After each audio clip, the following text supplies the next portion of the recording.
પછી એમ બેન તમે એમ કે નથી કરવું એમ નો હાલે. પણ હવે સીધી ભાષામાં નથી સમજાતું એટલે ભાષા ટેડી થઈ ગઈ છે સર, એટલે કામ નથી કરવાનું.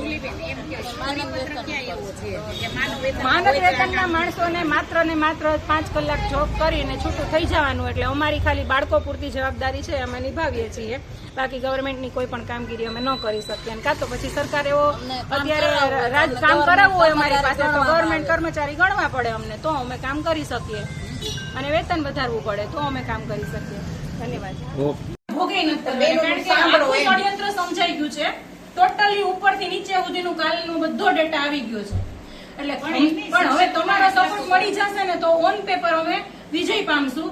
અને જો તમે નહીં અમને સપોર્ટ કરીએ પણ સર તો અમારે અમારા નોકરીના ભોગે આ વસ્તુ બલિદાન કરીને કરવું પડશે. સાહેબ જે કામગીરી એ લોકો નથી કરી કેમ એ તો નથી જ કરી કેમ કોઈ પણ સંગઠન તમે ગમે એટલું દબાણ કરાવશો તો એ લોકો એમ કે છે કે અમારી કામગીરી થાય એમ જ નથી. કેવું થશે ખબર છે, કદાચ હાલો કે 5 બહેનો બિચારી ફસકી જશે એટલે મીન્સ કે આમાંથી નહીં કરશે કામ તો લોટમાં લીટા કરી દેશે એટલે સરકારને રૂપિયા બીજી વાર વાપરવા જ પડશે. સરકારને ઈ જેના નામના ચોકડી આવી છે એની પાસે જ કામ કરાવવું પડશે. એટલે પ્લીઝ તમને હૃદયના શુદ્ધ ભાવથી પ્રાર્થના કરીએ છીએ તમે જેટલી થાય એટલી મદદ કરો. અને છેલ્લા તમે છો, અમે પેલા કલેક્ટર પાસે ગયા, ત્યાંથી ધકેલવામાં આવ્યા, ચીફ ઓફિસર પાસે ત્યાંથી ધકેલવામાં આવ્યા, પ્રાંત પાસે, હવે તમે અહીંયા છો અને અહીંયાથી જો સપોર્ટ સારો જવાબ મળી જાય તો ભલે, બાકી હવે સીધું બોચી દબવાની છે પીઓની કે અમારા નામ કેમ ગયા. સાહેબ ક્યાંક ને ક્યાંક ખોટું થયું છે પણ તમારે ઓલાથી વ્યવસ્થિત થાય એવું કરો સાહેબ.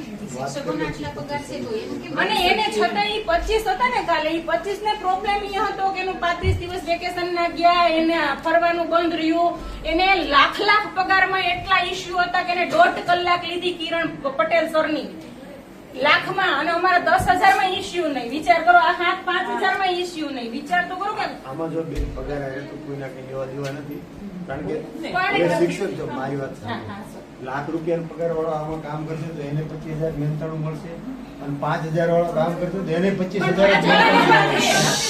5 વાળાને 25 નથી જોતા, લાખ વાળાને 1.25 લાખ ભલે મળે. જોતા ન જોતા એનો પ્રશ્ન નથી. 5 વાળાને 25 ની જરૂર નથી. એ લોકોને સાહેબ કેવા 25,000 મળે છે કે એને ખ્યાલ છે, એને 25,000 કેવા મળે છે એને ખ્યાલ છે. હજી કોરોનાના પૈસા નથી આવ્યા. કદાચ અમારાથી ભૂલ થશે, તમે અત્યારે પૈસાનું કયો છો,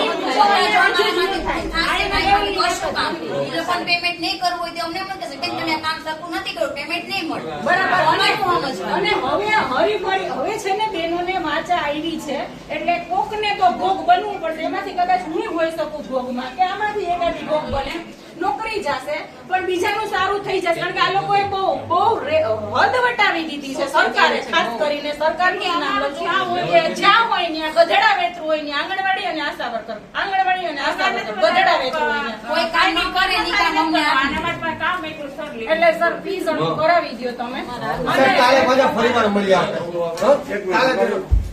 ત્યાં બોલાવે સાહેબ આ ઉંમરે આ લોકોને રોવરાવે છે સાહેબ, આ થોડું વ્યાજબી છે. તમે જોવો તો કે માનવતા જેવું છે કઈ છે. બાબતે ચીફ ઓફિસર સાથે વાત કરી લો. કાયમી કરો તો અમે આ કામ કરવા તૈયાર એ છાના રહી જાવ, રોવાનું ન હોય. આવું તો બધે હાલે જ છે. અમારે આશા કેન્દ્ર છે પણ અમારી અમારે જવાબદારી પર બાળકને કાઈ હોય, માતાને કાઈ થાય. ડીસી લેવલથી જે થાય એ એમાં તો બધાએ સરકારે નક્કી કરવાનું નિર્ણય લેવાનો. નગરપાલિકાની અંદર અમે જવાબદાર વ્યક્તિ આ બેનને અને એને એમ કીધું નવો મોબાઈલ તમે મારા પાસે 4G ફોન જ છે છતાં એપ આમાં નથી થતી અપલોડ, બરાબર? તો હવે એમ કહે છે કે તમે નવો ફોન લઈ લો. એક તો અમારા 2-3 મહિનાના પગાર નથી, બરાબર છે? અને મારા ઘરવાળા આ જ લાઈનમાં બસ સ્ટેન્ડ ની સામે જ બેસે છે, તો હું કઈ કન્ડિશનમાં આ ફોન લઉં? અને બીજું એ કે અત્યારે અમારે વેકેશન છે તો અમારે હાજર રહેવાનું, કે વસ્તી ગણતરી છે, રાષ્ટ્રીય કામગીરી છે, તો તમે હાજર રહ્યો. પણ જે જવાબદાર વ્યક્તિ છે એ તો કઈ મળતા જ નથી અત્યારે. તો સિમલા મંડળી ફરવા જશે. જે ચીફ ઓફિસર પાસે કે તો એ નથી. આમાંના જે કેન્સલ કરેલા રહ્યા ને એ લોકો અત્યારે સિમલા મંડળી ફરે છે સાહેબ. અને શિક્ષક તો મારી પાસે અત્યારે બહાર એવા બેઠા છે કે સાહેબ ઈ તો નિવૃત્ત છે ને એને વસ્તી ગણતરી. બેન આપનું નામ શું છે? મારું નામ જુલીબેન દુધાત છે. અમે અહીંયા અત્યારે ઉપસ્થિત થયા છીએ પ્રાંત ઓફિસમાં. ગઈકાલે અમે કલેક્ટર કચેરીએ ગયા હતા. છેલ્લા 7 દિવસ પહેલા અચાનક જ અમને કહેવામાં આવ્યું કે તમારી ટ્રેનિંગ સ્ટાર્ટ થઈ છે. હાલ અમારું વેકેશન છે, છતાં પણ અમને કામગીરી સોંપવામાં આવી છે વસ્તી ગણતરીની. તો વસ્તી ગણતરીનું કામ આજે અમારા લેવલમાં આવતું નથી, શિક્ષકોને આવે છે. પણ છતાં પણ એવું જાણવા મળ્યું કે 99 શિક્ષકોના નામ અચાનક રદ કર્યું અને એના બદલે અત્યારે અમને મૂકવામાં આવેલા છે. આ કામ અમારે નથી કરવું, એનો બહિષ્કાર અમે કરીએ છીએ. એટલે અમે કલેક્ટર કચેરીએ ગયા. ત્યાં અમને સંતોષકારક જવાબ ન મળતા અમને ચીફ ઓફિસર પાસે ગયા. ત્યાં એ હાજર નહોતા અને એવું જાણવા મળેલું છે કે આ ચીફ ઓફિસરનું ખુદનું કામ છે, છતાં પણ એ અત્યારે વેકેશનના માહોલમાં ફરવા ગયેલા છે. એટલે અમને મળ્યા નહીં. ત્યાંથી અમને મોકલવામાં આવ્યા પ્રાંત ઓફિસે. તો અમે આજે પ્રાંત ઓફિસે આવ્યા છે. ત્યાં સાહેબે સંતોષકારક જવાબ આપ્યો છે, પણ આ જવાબથી સંતોષ માનીને બેસી રહેશું તો અમને કાગળ પકડાવી દેવામાં આવશે. એટલે હાલ હવે અમે પ્રોગ્રામ ઓફિસર પાસે જઈએ છીએ અને એમને પૂછીએ છીએ કે શિક્ષકોની બદલીમાં અમારા નામ કેમ સીધા જ દાખલ કરવામાં આવ્યા. તમારા નામ કોના દ્વારા દાખલ કરવામાં આવ્યા છે? હવે એ તો હજી ગુચડું પકડાણું નથી. આજ સાંજ સુધીમાં પકડાઈ જશે એટલે કહેશું તમને. અને આગળ શું કરવા માંગો છો તમે હવે? બસ કામ નથી કરવાનું, બીજું કઈ નહીં.